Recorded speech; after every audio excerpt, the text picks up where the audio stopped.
Praise the lord. ఈరోజు ధ్యానానికి స్వాగతం. వివాదించు నాలుక.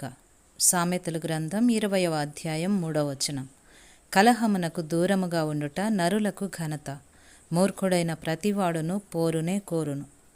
విభేదాలు సృష్టించే వారి చర్యల వలన ఐక్యత విచ్ఛిన్నమవుతుంది కానీ వివాదం రేకెత్తించేవారు తమ ఆలోచన శైలికి భిన్నమైన వారిని సూటిగా నిరోధించడంలో ఆనందిస్తారు. నిజానికి వారు మాట్లాడే ప్రతి అంశం ఎదుటివారిని వెనక్కి తగ్గేలా చేస్తుంది. మతం లేక రాజకీయాలు, చర్చ ఏదైనా సరే ఎలాంటి కవ్వింపు లేకుండానే వారి వాగ్వాదం అనంతంగా కొనసాగుతుంది. అనవసర వాగ్వాదానికి నాలుకను ఉపయోగించటం వ్యర్థ ప్రయత్నమే. దీనివలన స్నేహితులు మనకు చేరువ కాలేరు, ఇతరుల్ని మనం ప్రభావితం చేయలేం. ఈ విషయమై పశువులు మేపుకునే స్థాయి నుండి వినోద కార్యక్రమాల్లో ప్రముఖుడిగా ఎదిగిన అమెరికాకు చెందిన విల్ రోజర్స్ ఇలా హెచ్చరించాడు: పరిశీలన ద్వారానే ప్రజల్లో మార్పు కలుగుతుంది తప్ప వాదనల వలన కాదు.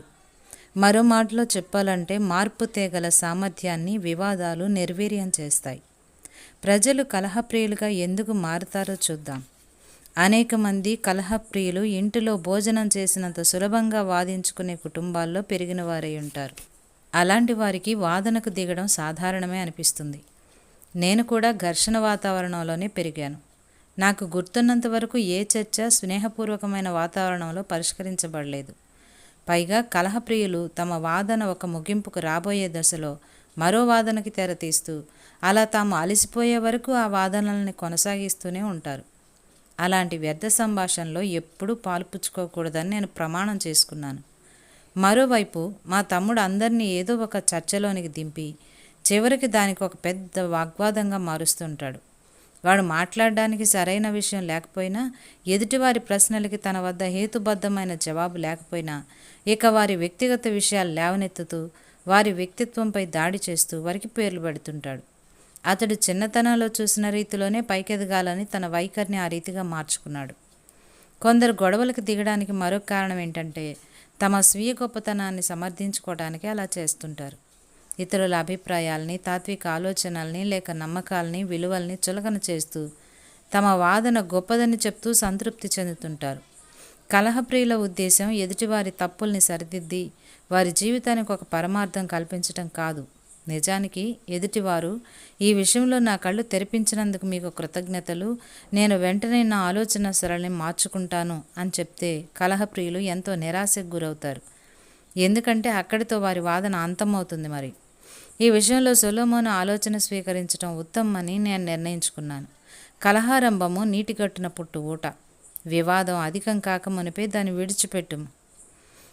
ఎవరైనా కలహప్రియుడు నాకు ఎదురైతే, సరే అది నీ అభిప్రాయం అని చెప్పి నేను వెంటనే దానికి ఒక ముగింపు పలుకుతాను. అది కలహప్రియుల ఉచ్చులో పడకుండా నన్ను కాపాడుతుంది.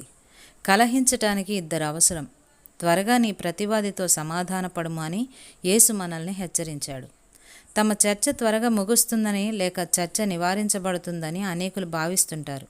వారి సంభాషణ సవ్యంగా, చర్చనీయాంశాలు లేకుండా కొనసాగాలనుకుంటారు, కానీ అది అసాధ్యంగా కనిపిస్తుంది. వ్యతిరేకించకుండానే విభేదించడం ఎలాగో దేవుని పిల్లలు నేర్చుకోవడం ఒక సవాల్తో కూడిన అంశం. అవిశ్వాసుల అభిప్రాయాలు, విలువలతో ఏకీభవించకుండానే వారి పట్ల ప్రేమ చూపడం ద్వారా మనం దేవుని మహిమపరుస్తాం. అయితే మన సాక్ష్యం విషయంలో రాజీ పడకుండా మనం జాగ్రత్త వహించాలి. మనకెదురయ్యే సవాళ్లలో మనం దిగజారిపోకుండా కృప మనకు తోడై ఉంటుంది. ఇదే విషయాన్ని బెంజమిన్ ఫ్రాంక్లిన్ శుతిమెత్తగా ఇలా చెప్పారు: ఈ విషయంలో నేను అంగీకరిస్తున్నాను, కానీ వేరే విషయంలో మాత్రం మీకు అభ్యంతరం లేకపోతే నేను దానికి మినహాయింపు కోరొచ్చా? వివాదాస్పదంగా ఉండటమో లేక వాదించటమో మీకు ఒక అలవాటుగా మారితే ఒకటి గుర్తుంచుకోండి: ఎదుటి వారి అభిప్రాయాలను గౌరవించినందుకు మీకు ఎలాంటి నష్టం కలగదు. మరి ముఖ్యంగా అవి నిత్యత్వపు శాశ్వత పర్యవసానాలు లేని అంశాలైనప్పుడు.